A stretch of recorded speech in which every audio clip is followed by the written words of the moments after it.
top of your list for January 21st, Obamacare or tax reform?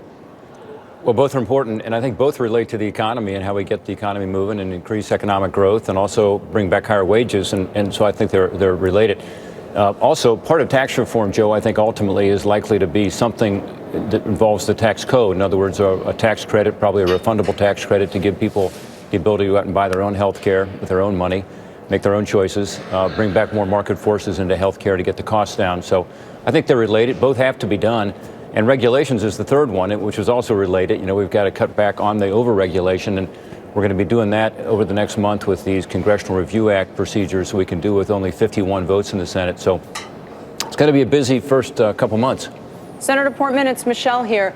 How do you feel about the way, when I look at the GOP plan for tax reform, they really want to change the corporate tax structure dramatically in the U.S. They want to tax imports and drop corporate tax rates on exports to zero. Is that something that you think is a good idea? And do you have any indications that President-elect likes that? I mean, it would certainly help him deliver on his promise to tax imports. No, I think you're absolutely right. Look, there's such a great potential here to fix our tax code and to make it more competitive and therefore to create more jobs. And all the analysis says if we do that, we will have higher wages and better benefits for workers as well, which is the key. So I think it's really exciting. I think there are sort of two aspects to it. One is to go to an international system where we can repatriate much of the profit that's been made overseas that's staying overseas. People say that's $2 or $2.5 trillion. That would be a huge boon to the economy to bring that money back and invest it here. And then the second part is dealing with some sort of border adjustability. Other countries, as you know, have VAT taxes in place where they don't tax their exports going out, but they tax imports coming in. That puts us at a competitive disadvantage. So I do think both of those things can and should be done. And if we do it, you know, I think we're going to see a big impact and pretty much immediately. You recall that over the last couple of years, Joe, you and I have talked about this, and Michelle, I know you've been involved in this issue as well. Chuck Schumer and I put together a working group plan about a year ago, and it was bipartisan, that Paul Ryan liked, that other people spoke favorably about, including the administration, that took on some of these international tax issues.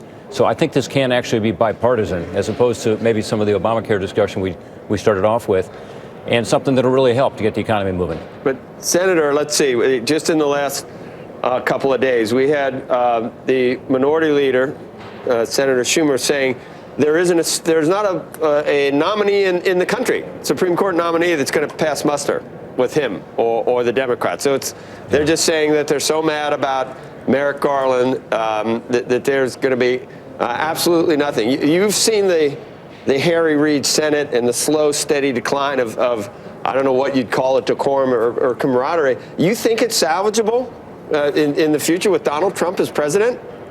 Well, I hope so. I mean, I do believe that civility is part of the answer here, you know, to get back to a situation where we can disagree on policy issues, but, you know, figure out a way to find common ground, and that includes respecting one another. So, you know, I guess I'm old-fashioned in that regard, Joe, but yeah, that's what the American people want, by the way.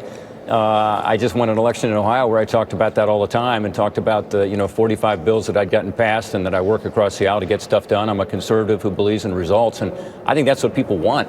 So I hope we can get back to that. If we don't, we're really letting people down. I mean, let's face it, and you guys deal with this every day, this economy is underperforming, and the impact of that is primarily on families and on wages being flat, even declining on average over the past couple decades. On the other hand, expenses are up dramatically, especially health care. So those are two areas. You know, the tax code will help, the regulatory reform will help on the growth side. The Obamacare reforms will help in terms of getting those costs under control, where we can really help people, but it requires us to work together.